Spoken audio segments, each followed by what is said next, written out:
The purpose of warning labeling, at least within the context of children's products, is to inform consumers, primarily parents, about precautions that must be taken before usage. And these warning labels are essentially short, very clear statements, caution, warning, etc., combined with some sort of symbol and a statement that depends very much based on a product. Okay?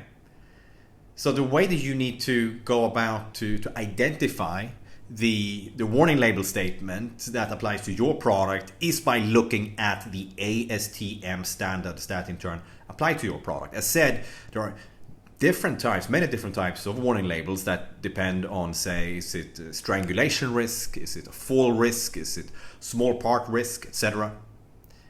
So there's no uniform single warning statement that you can use. It must be informative. It must give real useful information about the necessary precautions. So there's no like boilerplate statement that can always be used.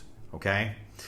Again, examples of warning labels, of warning statements, caution statements can be found in ASTM standards. And if you look at ASTM F96317, for example, you will see, I can't remember the exact number, but it's a wide range of very highly product specific warning label statements that can be used directly on your product, often affixed to the packaging and to the product at the same time. Okay, so one doesn't necessarily exclude the other.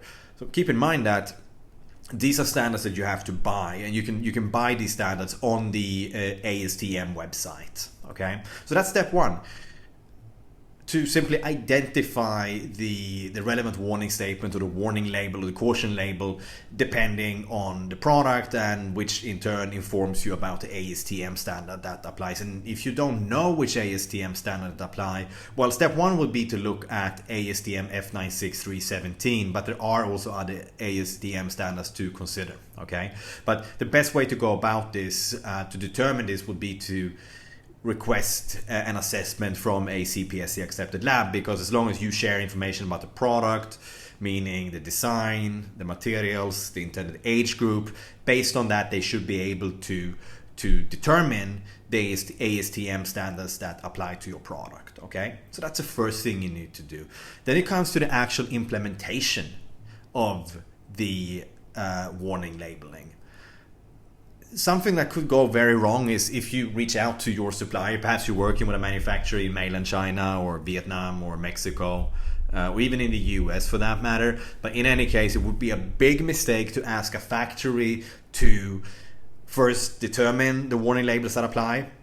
Most manufacturers are not compliance experts, and ultimately you're the one taking a risk if you are subject to a recall as a result of lacking warning label statements or affixing the wrong statement. So never ask your supplier for help. You need to do the research yourself. But when it comes to the actual affixing, you need to deliver a ready-made label file. So what this means is that you need to actually include the warning statement in the packaging artwork. Okay, so that would go into, say, the Adobe Illustrator file that you're already using as part of your packaging design, or well, it is actually your packaging design. So what you need to do is that the next time you send this artwork file to your supplier, you need to make sure that you have a warning statement or a caution statement that is in turn compliant with the what you find in the ASTM standard. And likewise, you may need to create a separate file for the factory to print on the product itself. Again, this depends very much on the product type. Okay, if you have any other questions about warning labeling for children's products in the US, then I recommend that you type a comment in the comment section on our website, compliancegate.com. You have to scroll down to the end of the page, and you can also write comments on our YouTube videos, and of course subscribe to our channel if you want more compliance related videos. Thank you for watching.